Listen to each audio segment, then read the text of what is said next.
Assalamualaikum warahmatullahi wabarakatuh. Bertemu kembali dalam pembelajaran IPA. Semoga tetap jaga kesehatannya ya. Dan jangan lupa Anda semua memakai masker ketika keluar rumah. Pertemuan kali ini kita akan masuk pelajaran asam, basa, dan garam. Baik, yang pertama kita akan membahas apa itu asam. Asam didefinisikan sebagai senyawa yang menghasilkan ion hidrogen, yaitu H+. Ketika larut dalam pelarut, biasanya yang dimaksud dengan air, melepas ion H+. Nah, ini adalah contoh-contoh dari asam. Asam dapat dibedakan menjadi asam organik dan asam anorganik. Nah, perbedaan asam organik dan asam anorganik, yang pertama kita akan bahas asam organik. Asam organik adalah asam yang berasal dari makhluk hidup. Asam ini dapat diperoleh secara alami dari hewan dan tumbuhan. Ciri-ciri asam organik adalah senyawa asam yang memiliki atom karbon C. Ciri asam organik adalah senyawa asam yang memiliki atom karbon C. Asam organik ini yang dihasilkan oleh tumbuhan, diantaranya sebagai berikut, yang dimana ada asam sitrat adalah senyawa yang menyebabkan rasa masam pada buah jeruk dan buah lemon. Yang ada lagi asam maleat adalah senyawa yang menyebabkan rasa masam pada buah apel dan buah pir. Selanjutnya ada asam tartar, adalah senyawa yang menyebabkan rasa masam pada buah anggur. Yang keempat, vitamin C yang terdapat dalam berbagai buah dan sayuran sebenarnya juga merupakan asam, yaitu asam askorbat. Yang kelima, asam asetat CH3COOH dihasilkan dalam proses pembuatan minuman beralkohol dari buah anggur. Yang keenam yaitu ada asam benzoat yang dihasilkan dari tanaman genus triizat. Selain terdapat dalam berbagai buah dan sayuran, asam organik juga terdapat dalam berbagai hewan bahkan tubuh kita. Asam organik yang dihasilkan oleh hewan diantaranya sebagai berikut. Yang pertama yaitu semut menghasilkan asam format, yaitu HCOOH atau asam semut untuk mempertahankan dirinya dari serangan hewan lainnya. Yang kedua, sengatan lebah akan terasa sakit di kulit karena mengandung asam. Yang ketiga, beberapa bakteri tertentu dapat menghasilkan asam asetat. Selanjutnya itu asam anorganik adalah asam yang tidak berasal dari makhluk hidup atau digunakan berbagai kebutuhan manusia. Ciri asam anorganik ini adalah tidak mengandung atom karbon C. Di sini Ibu akan memberikan contoh asam anorganik diantaranya sebagai berikut. Anda bisa melihatnya pada tabel yang Ibu berikan ya. Ada asam sulfat, asam klorida, asam nitrat dan fosfat dan lain-lain. Lalu, jika asam dimasukkan ke dalam air, akan terbentuk larutan yang bersifat asam yang disebut larutan asam. Asam yang terdapat dalam berbagai buah dan sayuran tergolong asam yang tidak berbahaya bagi tubuh kita. Akan tetapi ada juga asam yang sangat berbahaya jika terkena tubuh kita. Oleh karena itu dapat merusak kulit kita. Ibu harapkan bagi yang mencicipi asam tidak mengetahui dengan benar bahaya atau tidaknya asam-asaman tersebut, tolong berhati-hati. Nah, selanjutnya kita masuk basa. Basa didefinisikan sebagai senyawa yang menghasilkan ion hidroksida, OH- ketika larut dalam pelarut. Sifat basa umumnya ditunjukkan dari rasanya yang pahit dan licin. Contohnya adalah sabun-sabunan. Beberapa contoh basa diantaranya sebagai berikut. Yang pertama, natriida NaOH digunakan untuk bahan membuat sabun keras. Yang kedua, amonia NH3 digunakan untuk bahan pupuk. Yang ketiga yaitu ada kalsium hidroksida CaOH2 digunakan oleh para petani untuk mengurangi keasaman tanah. Yang terakhir yaitu ada aluminium hidroksida AlOH3 digunakan untuk obat sakit mah.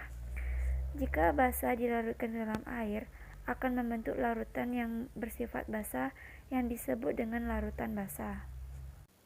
Untuk mengetahui suatu larutan bersifat asam atau basa, salah satunya caranya adalah dengan menggunakan indikator asam basa. Indikator asam basa adalah zat yang warnanya berbeda dalam lingkungan basa dan lingkungan asam. Salah satu contoh indikator yang digunakan untuk asam dan sifat basa suatu larutan adalah indikator dalam bentuk kertas yang disebut dengan kertas lakmus. Kertas lakmus ini terdiri dari atas kertas lakmus merah dan kertas lakmus biru. Nah, Ananda semua dapat diperhatikan pada gambar yang Ibu sajikan. Yang pertama yaitu asam. Dalam larutan asam, kertas lakmus biru akan berubah menjadi warna merah.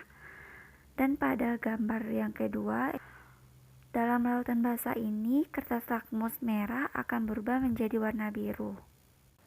Dan yang ketiga, jika ke dalam suatu larutan dicelupkan kertas lakmus merah dan kertas lakmus biru secara bersamaan, ternyata pada kedua kertas lakmus tersebut tidak terjadi perubahan warna, menunjukkan bahwa larutan tersebut tidak bersifat asam maupun basa.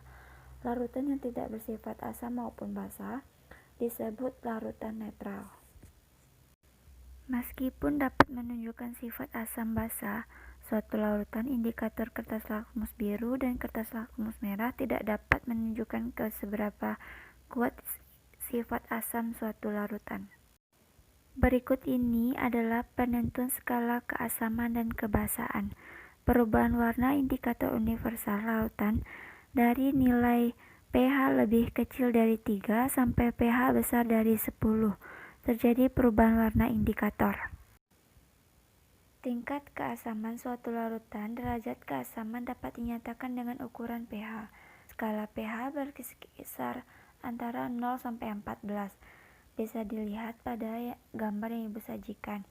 Yang pertama yaitu ada jika pH larutan kecil dari 7, berarti larutannya bersifat asam. Yang kedua, jika pH 7, berarti larutannya bersifat basa. Yang ketiga yaitu jika pH larutan sama besar 7, berarti larutannya itu bersifat netral. Semakin kecil nilai pH, berarti semakin kuat sifat asam dan semakin lemah sifat basa. Dan yang kelima, semakin besar nilai pH, berarti semakin lemah sifat asam dan semakin kuat sifat basa. Nah, selanjutnya Ananda juga bisa selain itu pengujian sifat larutan asam basa ini dapat juga menggunakan pH meter.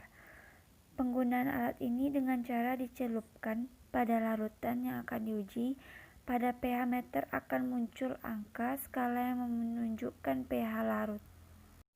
Nah, di sini Ibu menyajikan sifat-sifat asam dan basa. Yang dimana yang pertama itu ada sifat-sifat asam. Yang pertama rasanya masam. Udah pasti ya, sifat asam itu rasanya asam. Contohnya lemon, jeruk, dan sejenis lainnya. Yang kedua, dapat mengubah warna kertas lakmus biru menjadi warna merah. Yang ketiga yaitu mempunyai pH kecil dari 7. Yang kedua yaitu sifat-sifat basa, rasanya pahit, contohnya seperti sabun-sabunan. Dan kedua yaitu dapat mengubah warna kertas lakmus merah menjadi biru. Yang ketiga mempunyai pH besar dari 7. Nah, di sini ada tabel dengan ciri-ciri asam, basa, dan garam. Bisa Anda lihat ya.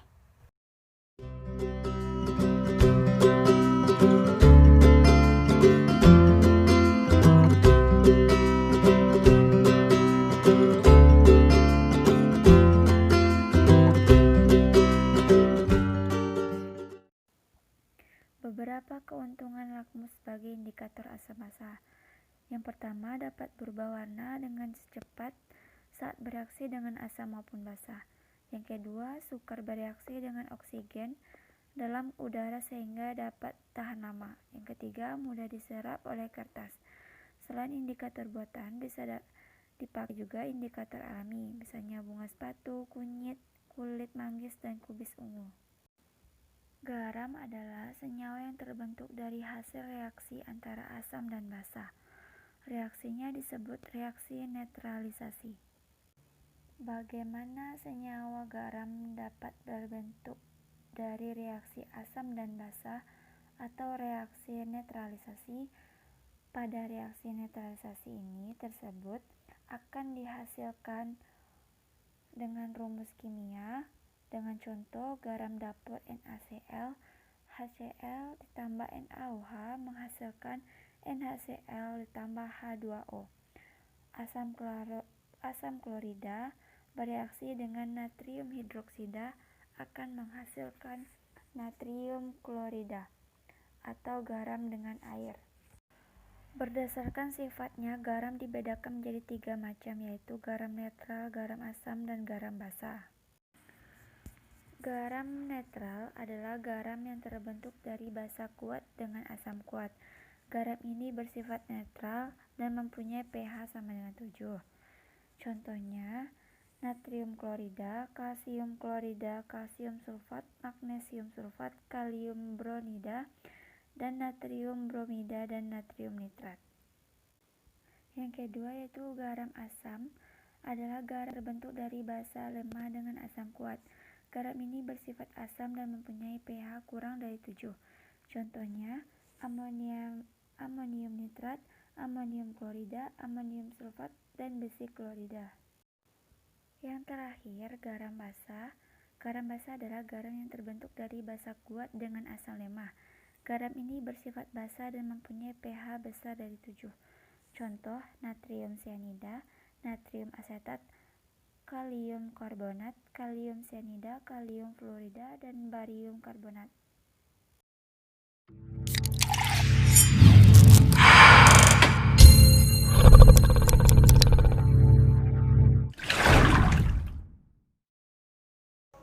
Demikian materi pada hari ini. Selanjutnya Ibu akan memberikan tugas yang berkaitan dengan materi pada hari ini. Soalnya ada 5 buah. Yang pertama, isilah jawaban yang tepat. Sifat larutan dengan pH sama dengan 7. Yang kedua, warna kertas lakmus biru setelah dicelupkan dalam HCl. Yang ketiga, warna berbeda dalam lingkungan asam dan lingkungan basa.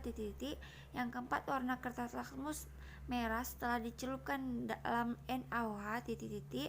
Yang terakhir, zat yang dihasilkan dari reaksi asam dan dengan basa. Hasilnya apa? Sekian pembelajaran pada hari ini. Terima kasih dan tetap semangat belajar dari rumah. Jangan lupa kerjakan tugasnya di rumah ya. Assalamualaikum warahmatullahi wabarakatuh.